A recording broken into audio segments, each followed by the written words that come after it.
Well, welcome to the Rokani Media Football. Man City have gone ahead to obviously lose their first Premier League game of the season today at the Vitality Stadium. And guess what? The game has gone ahead to end 2-1. And this is really one of the things that have been really showing like signs where like Man City is soon losing points, and I've been very, very vocal about this because of how they've gone ahead to basically winning their previous games, because they've really found themselves in a position of not really winning convincingly. And I told you, and some people have been defending Man City, that that's how big teams win, big team mentality. I told them, I know how City plays and I've seen City play football, but if at all they're really playing like that, something is not right. And that's why you've gone ahead to say it that finally they've gone ahead to obviously lose. By the way, I don't remember a day when City last went ahead to obviously win a game convincingly, because even when they played Southampton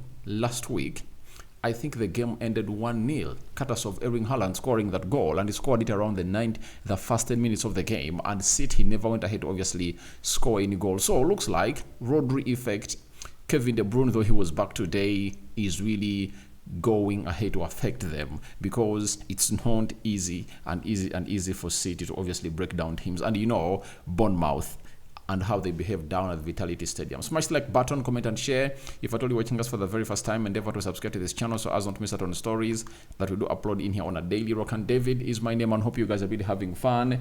And let's obviously continue to see to it that we subscribe and hit 30,000 subscribers onto this YouTube channel, guys. Now, Mono Gadgets have gone ahead obviously bring you this video. They deal in brand new phones and brand new laptops. Even if you want used phone and used laptops, call them on +256 70 9988 665, and you'll thank me later. Used phones and laptops from the United Kingdom, if you need them, call them on that number, and the rest is really gonna be history in there. So after that, we obviously get into this big game of football. And before I discuss anything, let me show you how the stats of this game were, because it was really very interesting game. And if at all you happen to catch the rematch, you'll enjoy it, because this time around City were 2 goals down, you get, and they happened to obviously get back, but they couldn't. Now, Bournemouth 12 shots, City had 19. 6 shots on target by Bournemouth, City had 4 shots on target. Imagine 19 shots at goal and only 4 on target. It shows you that there is something missing into the City's attack. Then 35% possession by Bournemouth and 65% ball possession. The same applies to the side of Newcastle. That is going to be the side of Arsenal. Arsenal had the lion's share of the possession and Newcastle never had it. But who emerged the winner? It was a team with a low possession like today. Bournemouth having the less share of the possession, 35%, and City had 65%. 327 passes completed by Bournemouth, then 597 passes completed by City. 84% passing accuracy by Bournemouth, 90% passing accuracy by City. 10 fouls by Bournemouth, 6 fouls by City, 2 yellow cards by Bournemouth, 1 yellow card by City, 0 red cards to both sides, 2 offsides to Bournemouth, 0 offsides to Man City, 3 corners to the side of Bournemouth and 10 corners to the side of City. So it shows you how dominant City has been, and how everything really went ahead obviously happened. But obviously Bournemouth had the most shots on target, and that's why they registered the most number of goals into that game of football, and they emerged as the winner. That is Bournemouth for you.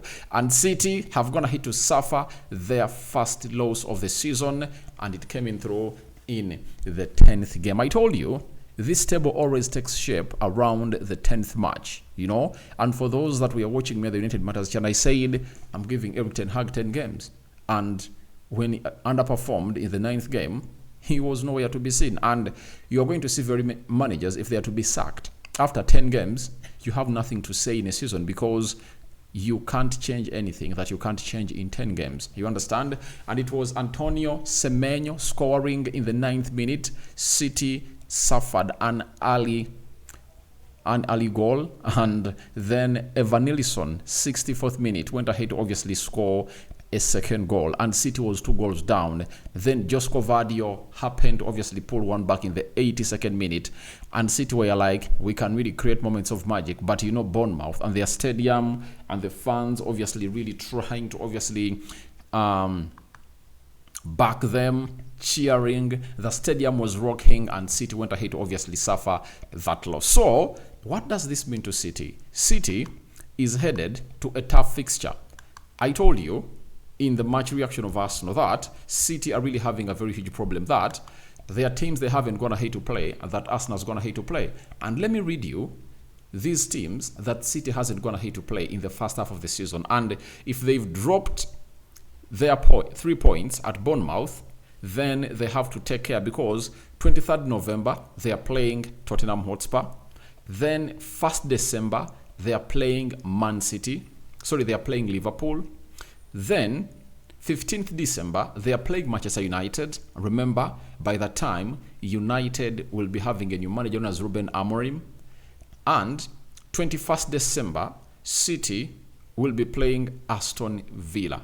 That is City for you. So City hasn't played Spurs, they haven't played Liverpool, they haven't played Manchester United, they haven't played Aston Villa. So those are 4 teams, and out of those games, they are playing Liverpool away, they are playing Aston Villa away, and they're hosting Spurs and Manchester United. So never say never. And City without Rodri is really unpredictable. I tell you this, City without Rodri is really unpredictable. So that's how things really went down at the Vitality Stadium. City once again went ahead to obviously find themselves into the first losing side of the season in the Premier League. But I told you that loss of City was coming, because it was written all over the world that it was coming, and finally it showed up. Liverpool also went ahead to obviously survive. The table leaders went ahead to survive Brighton at the Anfield, and it ended in favor of Liverpool. Liverpool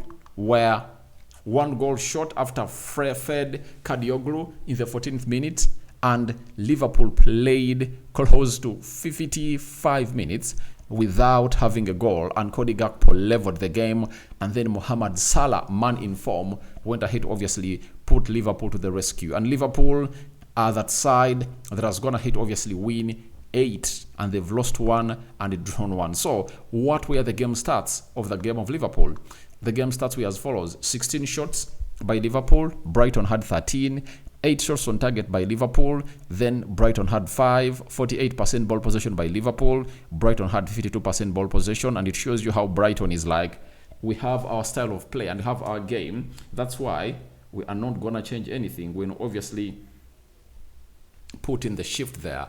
48% ball possession by Liverpool, 52% ball possession by Brighton, 443 passes completed by Liverpool. Brighton completed 469, 82% passing accuracy by Liverpool.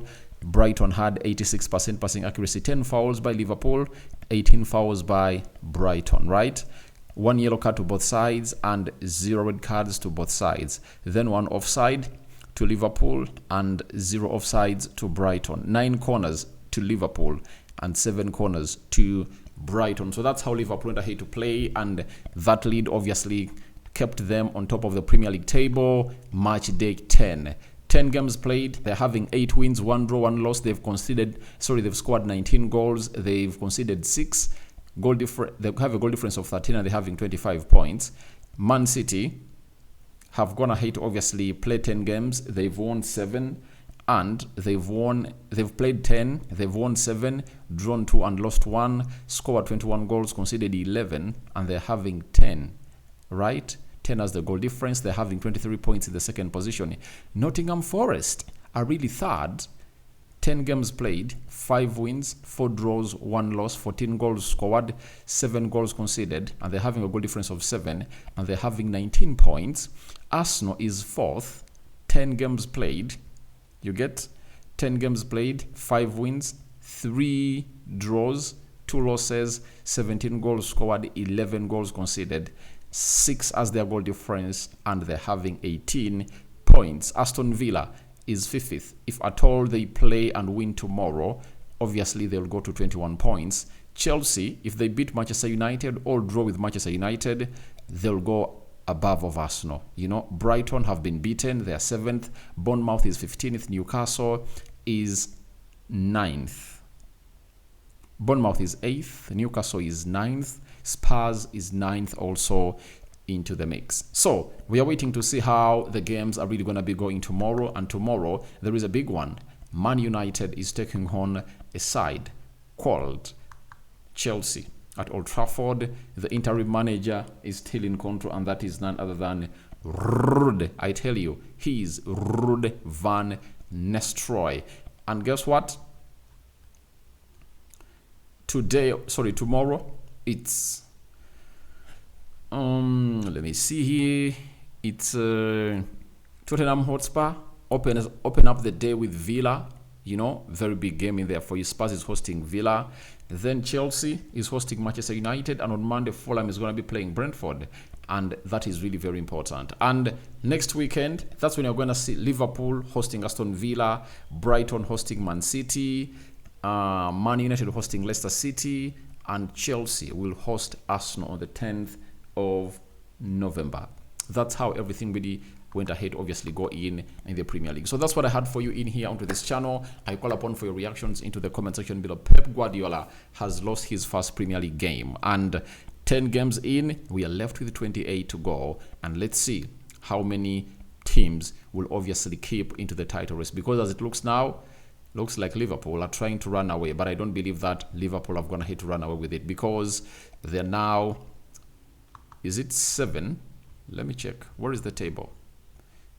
Show me the table. Show me the Premier League table. Show me the Premier League table. Show me the Premier League table. Show me the Premier League table. Show me the Premier League table. Liverpool is having 25 points. 2 points ahead of Liverpool. 2 points ahead of City. And 7 points ahead of Arsenal. That is it. So, we're out. Bye-bye. But even Liverpool, I think they haven't played Aston Villa, they haven't played Tottenham Hotspur, they haven't played Man City. Now, if Arsenal happens to continue winning its games, I think they have a chance to obviously catch up with them before we obviously get into the second half of the season. Bye-bye.